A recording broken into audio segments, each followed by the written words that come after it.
Israël, au nom de toute la Keïla.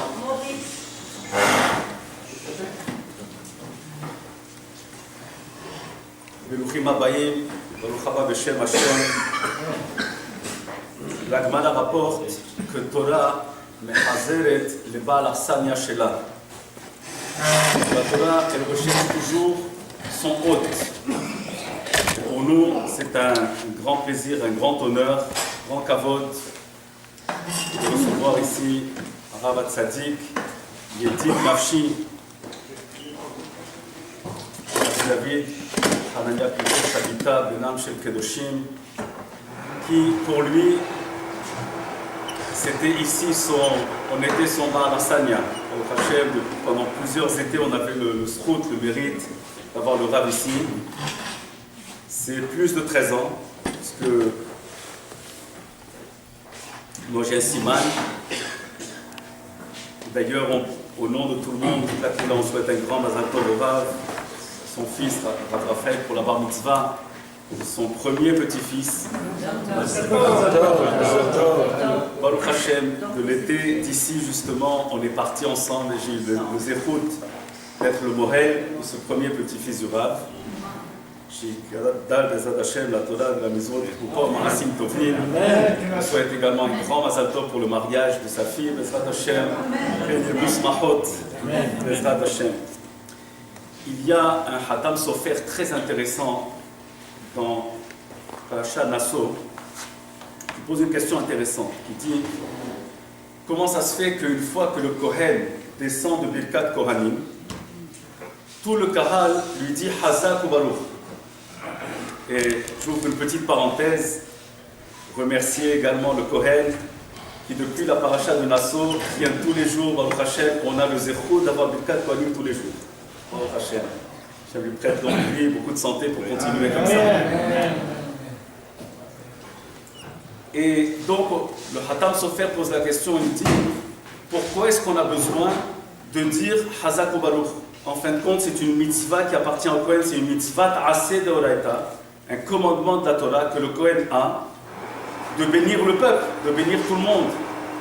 Donc, en quoi on lui dit Hazak ou Baruch? Il vient de faire une mitzvah, c'est lui qui a gagné, c'est lui qui a accompli la mitzvah deoraita. Alors pourquoi est-ce que nous on a besoin de lui dire Hazak ou Baruch? Le Hatam Sofer répond une réponse très intéressante. Il dit on ne lui dit pas Hazak ou Baruch pour la mitzvah qu'il a fait, parce que ça, c'est sa responsabilité de faire cette mitzvah. Mais on lui dit Hazak ou Baruch pour avoir choisi de venir prier avec nous et nous permettre, nous, de profiter de cette Birkat Kohanim. Donc également, je tiens au nom de la Keïla à dire Hazak ou Baruch au Rav.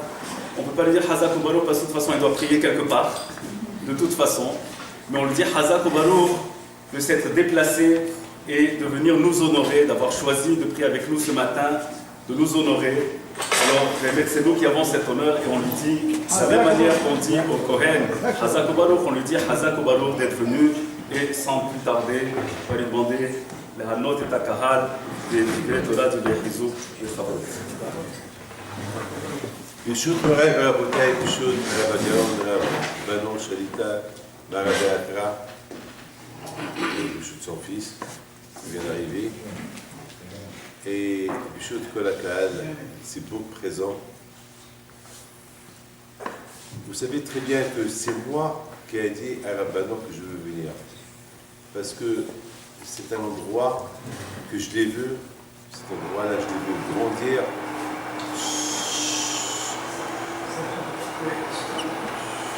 C'est un endroit que j'ai vu grandir, c'est un endroit que je l'ai vu lorsqu'il était encore à moitié construit. Et Baruch Hashem, vous avez une très belle synagogue qui nous rappelle le Maroc, même la façon dont elle est construite.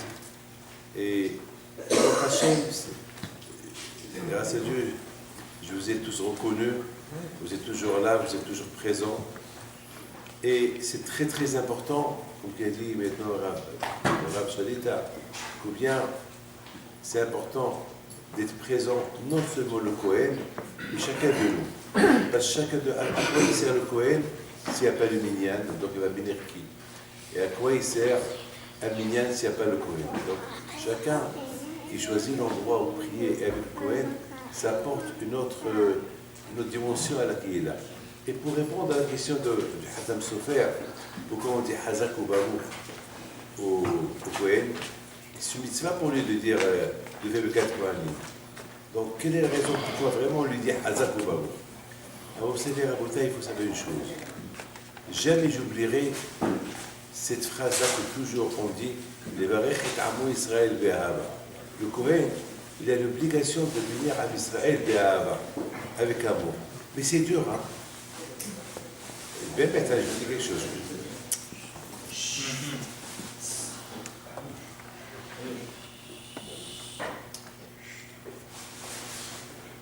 C'est très très dur de faire une bracha à quelqu'un Be'ahava. Be'ahava, c'est avec amour. C'est pas facile. Imaginez-vous que le Kohen, par exemple, un Kohen, déjà, il est fatigué. Il ne peut pas venir faire la prière. Et il vient. Et surtout, on va lui demander, même que tu es fatigué, tu vas le tzibur, tu vas à la communauté, et tu vas lui faire une bracha Be'ahava avec cœur. C'est pas facile avec cœur. La Torah, elle a dit, les Varech Amo Israël. Les Hacham, ils ont dit Be'ahava. Avec une bracha, c'est déjà la bracha, elle sort, c'est déjà tu bénis. Parce qu'au fait, pourquoi il veut qu'on reçoive une bracha? Il ne veut pas que je reçoive une bracha comme ça. Salut, je te souhaite une bonne journée. Combien de fois, dans la rue, on rencontre quelqu'un, ça va, tout va bien, mais est-ce qu'on sent le mot ça va, tout va bien? Et ici, ça ne va pas. Ici, ça va bien. Et on va gagner quoi, nous? Rien du tout. Mais est-ce qu'on a vu quelqu'un qui va dire à l'autre ça va, tout va bien, l'autre il va dire Baruch Hashem, ça va. Ah ben je suis très content que ça va pour toi. On n'entend pas ça. Il faut le penser. Il faut le penser. Donc lorsqu'on dit Hazak ou Baruch au Kohen, parce qu'il s'est investi à nous faire une bracha Be'ahava. Parce qu'il s'est investi à nous faire une bracha Be'ahava avec amour. Pour ça il mérite un Hazak ou Baruch. Parce que Be'ahava, faire une bracha avec amour, il y a beaucoup de dimensions, il y a beaucoup de madrigot. Il y a beaucoup de sorts combien on peut aimer. Beaucoup de fois on dit, lorsque quelqu'un il a mal quelque part dans son corps, le médecin lui dit tu as mal de A à 10. C'est-à-dire A à 10 c'est versé. Et c'est 10, c'est vraiment il a beaucoup mal. A c'est moyen, c'est rien du tout. 2, c'est 10. Alors, mais à la base, faire la bracha avec amour, ça dépend. Il se peut que le Kohen n'est pas en bonne humeur. S'il n'est pas en bonne humeur, sa bracha, il est comme ça, il est caduque. Il est juste une bracha comme ça. Mais si par exemple, il est beaucoup heureux ce matin là-bas, et sa belle-mère est gentille avec lui, et alors il rentre à la maison, et il vient à la synagogue, il fait la bracha be'ahava. Non, la bracha, il faut qu'elle soit de toutes les façons, n'importe comment elle va être faite, il faut qu'elle soit be'ahava. Et c'est pour cela il mérite qu'on lui dise Hazak ou Baruch, parce qu'on a confiance en lui qu'il s'est investi dans la bracha qu'il nous a fait. Je vous raconte une histoire, écoutez-la bien, pour voir combien la grandeur d'Hachem est extraordinaire. Il n'y a rien, il faut savoir une chose, il n'y a rien qui se fait sans qu'il y a Akadosh Baruch Hu. Akadosh Baruch Hu, c'est lui le propriétaire, c'est le boss, c'est lui qui dirige les choses, la façon comment il dirige Akadosh Baruch Hu son monde. Nous ne comprenons rien de nous. Mais nous, l'histoire que je vais vous raconter, vous allez voir que nous, on est comme des pions. Mais qui joue avec nous, qui trace notre vie, c'est Akadosh Baruch Hu. Et c'est la raison pourquoi il faut bien mettre avec une grande émouna en Akadosh Baruch Hu, comme par exemple ce matin. Avec ce matin, je me suis rappelé que ma femme, elle avait besoin de quelque chose ce matin. Et hier soir, mon talit, c'était M. Berda qui devait l'apporter ici. Et après, j'ai dit, ça veut dire qu'on va se trouver ici. Ici, ma femme, elle a besoin de lui. Comment il va faire? Alors, j'ai dit à Meir, je t'en prie, appelle M. Berda, dis-lui s'il fait faire la prière à côté de salut. Comme ça, si ma femme elle a besoin de lui, elle l'appelle. Mais il me dit, mais il est déjà parti. Alors, appelle-le là-bas, s'il est parti, et dis-lui s'il peut retourner ici et faire sa prière ici. Et le talit me le laisse là-bas. il me laisse ici. Et soudainement, qu'est-ce qu'on voit? On voit une voiture noire qu'elle tourne. Il me dit, mais c'est lui. Je dis quoi? Il me dit, c'est lui. Comment c'est lui? Mais c'est lui. Alors appelle-le, on l'a appelé, c'était lui, il s'est arrêté, il m'a donné de la laitée. Regardez la bouteille, ne me dites pas ça, c'est une coïncidence. Nous, on ne croit pas dans les coïncidences. Nous, on croit que tout ce que Hachem fait, maintenant je vais raconter la belle histoire, que vous allez voir c'est quoi, comment Akadosh Baruch Hu est extraordinaire. La semaine dernière, Shabbat dernier, on était à la maison, il y avait ma sœur, qui nous a raconté une histoire. Une histoire, il y a une famille, Lalouz, ici au Canada, et cette famille Lalouz, eux, les NRA, ils sont une grande famille, mais l'origine de cette famille, il y a une centaine d'années, la fameuse Madame Lalouz, qui était au Maroc, qui était jeune, elle avait 16 ans, lorsqu'elle s'est mariée avec un vieux de 54 ans. Très vieux. Bon, écoutez, à l'époque au Maroc, ça se passe comme ça. C'est pas les jeunes comme ça, c'est comme ça. Ça se passe au Maroc, je me rappelle très bien, c'était comme ça. Et Rabbi Hipido, mon grand-père là-bas, Shalom, à Casablanca, il allait voir cette famille-là tout le temps. Et chaque fois, Rabbi Hipido, il pose la question. Et c'est Madame Lalouz qui l'a raconté à ma soeur cette histoire. C'est pas. Ça veut dire que c'était elle-même, c'était une femme très âgée, et elle a raconté. Lorsqu'elle a raconté cette histoire à ma soeur, elle avait 70 ans, cette histoire, elle l'a racontée à 30 ans, ça veut dire que maintenant, cette histoire, elle date d'il y a une centaine d'années.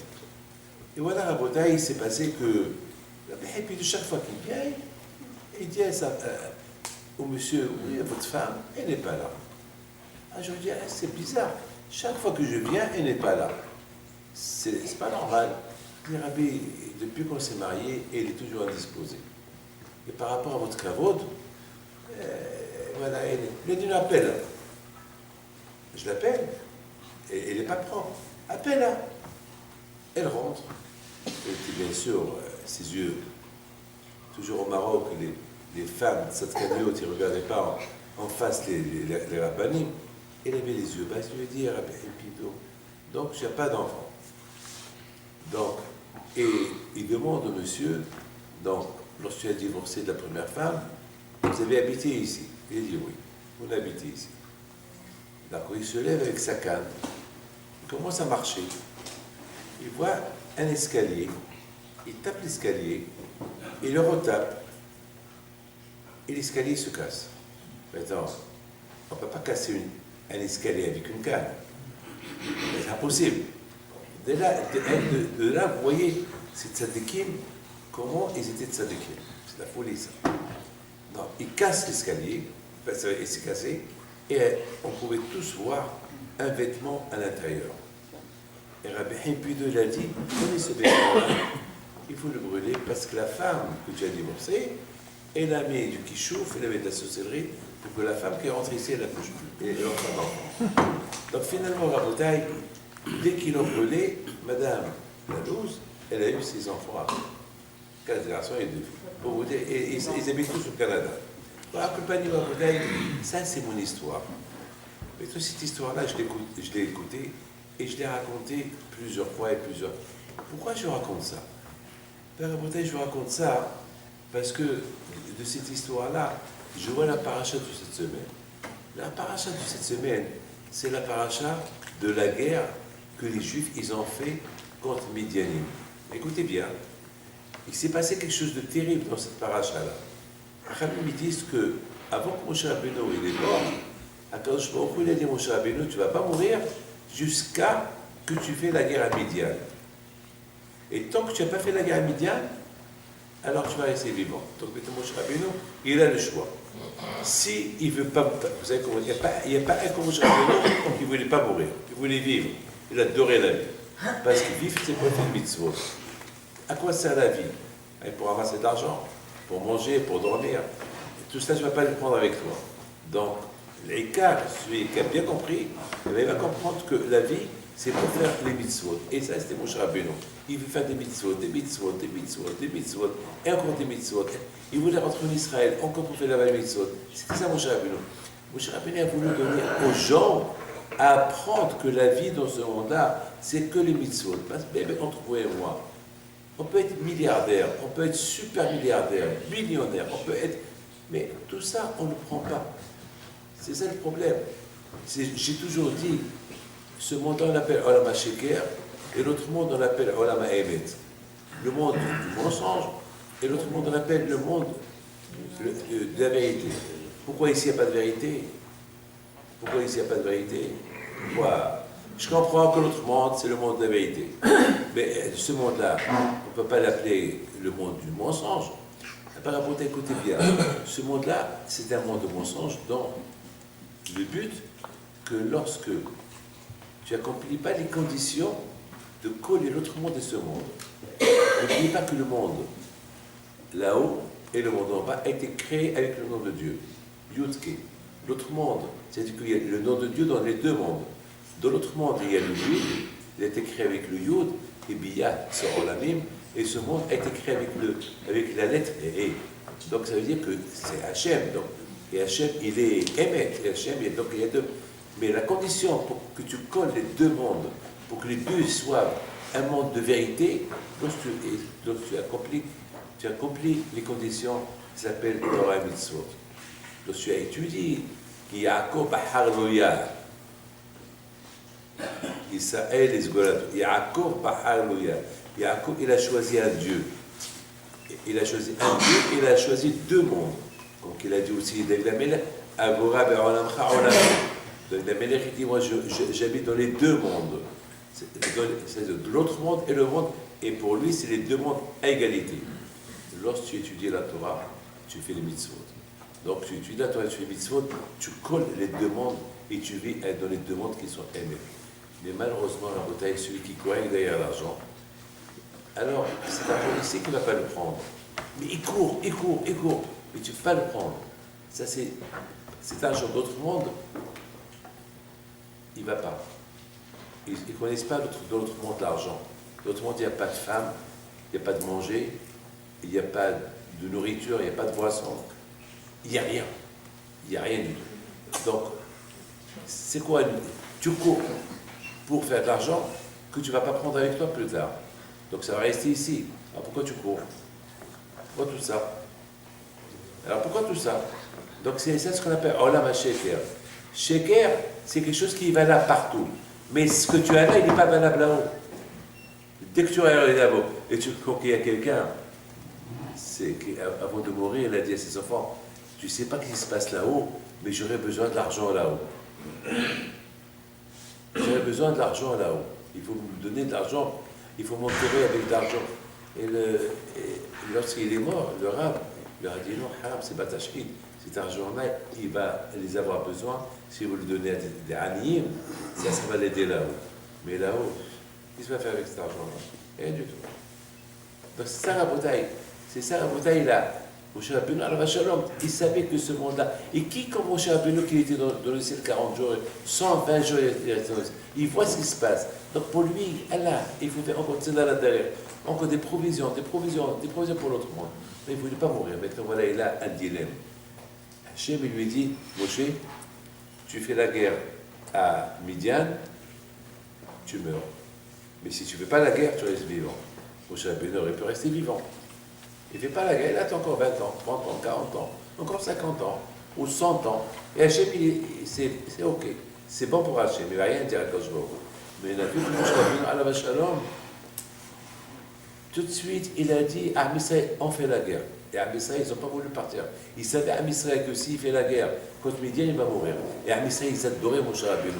Ils ne veulent plus se séparer de lui. Et à la fin, Moshe Rabbeinu, il a insisté, non, il faut faire la guerre. Notre question, elle est pourquoi Moshe Rabbeinu, il n'ajoute pas un peu des jours, un peu des années, encore 1 an, 2 ans, why not? Pourquoi pas? Pourquoi? Mais à Rabotai, on voit que Moshe Rabbeinu, Alav Shalom, il voulait faire tout de suite la guerre. Ça, il dit, je vais mourir. Pourquoi je vais empêcher Israël de ne pas commencer maintenant à faire le mitzvot en Israël? C'est empêcher quelqu'un à faire le mitzvah. Vous savez, à Rabotai, il faut bien calculer les choses. Moi, si je ne peux pas faire une mitzvah et un autre peut la faire, il ne faut pas que je l'empêche à ne pas la faire. Moshe Rabbeinu, tellement qu'il était tzaddik, qui dit, c'est vrai, je vais rester là, je vais rester vivant, je ne fais pas la guerre, je vais leur enseigner la Torah encore pendant 1 an, 2 ans, mais je vais les empêcher à faire les mitzvot à plus et je vais les empêcher à ne pas faire les mitzvot qui sont en Israël. Pourquoi je vais leur faire ça? Pour mon bien, je vais leur faire ça. Et Rabotai, regardez, c'est la raison pour laquelle Moshe Rabbeinu Shalom, il est bien aimé jusqu'à maintenant. Jamais on aura quelqu'un comme Moshe Rabbeinu. Mais Rabotai, le point que je termine, c'est le point suivant. On voit que ils sont partis faire la guerre contre Midian, et voilà, il s'est passé quelque chose. Le Mzrob de Bil'am, il arrive. Mais il arrive comme un Superman. Il s'arrive, il s'envole. Il s'envole. Il connaissait les mots de Toum'a, il s'envole. Il s'envole, il a voulu tuer les pays d'Israël de là-haut. Mais comment les tuer? Parce que, comme il dit le Zohar, c'est écrit dans beaucoup des livres, que lui, il avait le pouvoir du znout. Il avait le pouvoir d'envoyer les envies des femmes dans le cœur des pays d'Israël. Ils ont même pris avec eux, mais encore une fois des femmes, à la guerre. Alors, et puis Pinhas, qu'est-ce qu'il fait? Lui aussi, il dit le nom Shem Meforash, et lui aussi, il monte. Vous voyez, deux hommes qui volent. C'est pas, vous savez, ils volent, mais moi je ne vole pas. Et Pinhas, il a fait la guerre à Bil'am. Comment il a fait la guerre? Il a voulu le entamer pour qu'il tombe et le tuer. Et c'est ce qui s'est passé. Bil'am, il s'est envolé. Pinhas, lui aussi s'est envolé derrière lui. Il a attrapé, il l'a rendu tamé, il l'a rendu impur. Bil'am est tombé et tout de suite il est descendu sur lui. Pinhas, il l'a tué. Moi, je n'ai pas compris. Bil'am,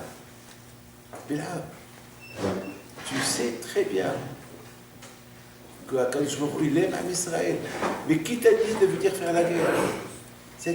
Tu as assez fait de dégâts. À cause de toi, ils sont morts, 24 000 personnes. Bil'am, reste à ta place. Tu sais bien, toi-même tu as dit Matovo Alecha Yaakov. Toi-même tu as dit, il n'y a pas comme Am Israël. Il n'y a pas comme Am Israël dans ses études la Torah.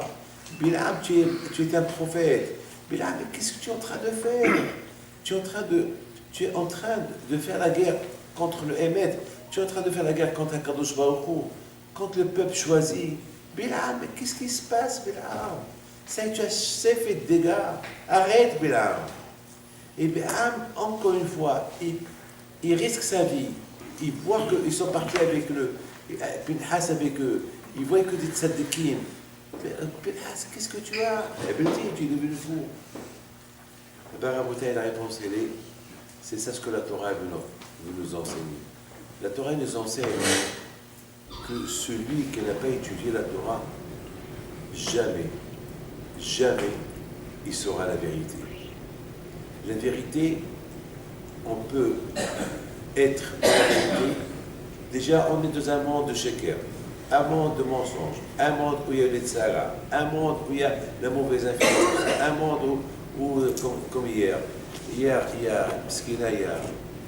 quelqu'un hier m'a posé une question, il m'a dit, Rabbi David, qu'est-ce que je peux faire? Je travaille dans un endroit, et il y a une femme qui m'embête tout le temps, et je ne sais pas quoi faire. Je lui dis, quitte.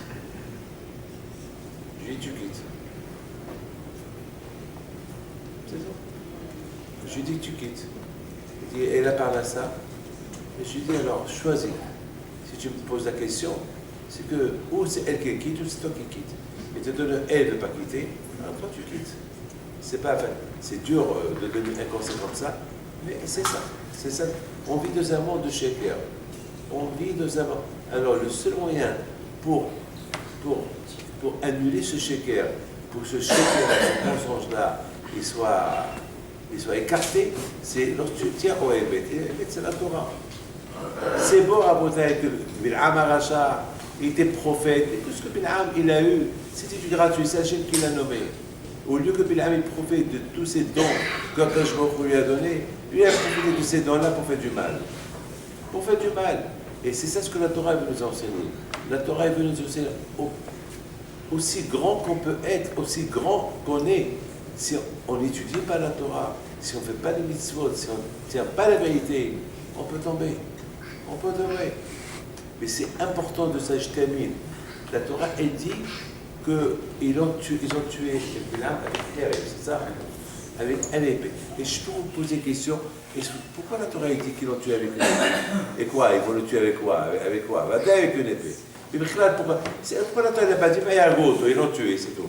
Qu'est-ce que nous on s'en fout s'ils l'ont tué avec une épée, pas une épée? Quoi? Avec un fusil? Pourquoi avec... Non, on sait très bien. Pourquoi l'épée? Parce que l'épée, Hereb, c'est du verbe Rehov, la rue. Hereb, c'est la rue. Quand que l'épée, elle tue, la rue, elle tue. La rue, on dit en arabe, Tlqa. On dit en arabe, la rue, elle tue. Si on ne fait pas attention, quand on marche dans la rue, ce qu'on voit dans la rue, c'est une mort spirituelle. Donc, quelle est la raison pourquoi Bil'am est arrivé à cela au lieu de choisir Rehov, c'est aussi de la Habrouta, un ami dans le Beth Midrash, il a choisi la rue. Et voilà, c'est la rue qu'elle a emmené à être tuée par l'épée.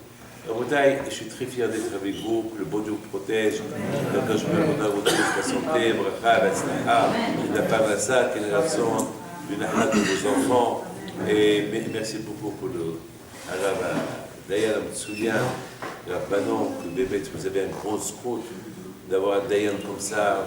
Moi-même, j'ai besoin d'une halakha, je l'appelle. Et Baruch Hashem, on a beaucoup de mérite dans cette ville, plutôt au Canada. Elle a le mérite d'avoir une belle famille comme celle-là de Rabbanon Shalita.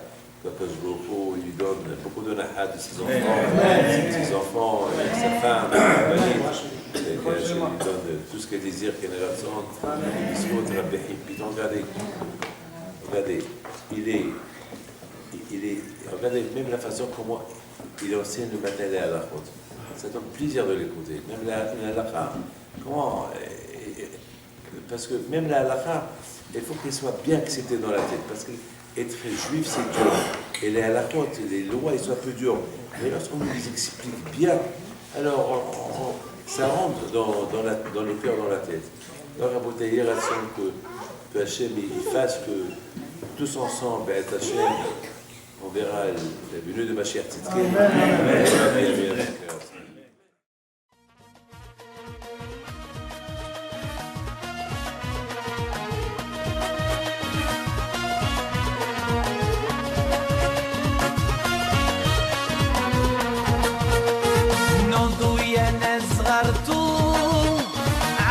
حي بنتو وقف لنا زي خو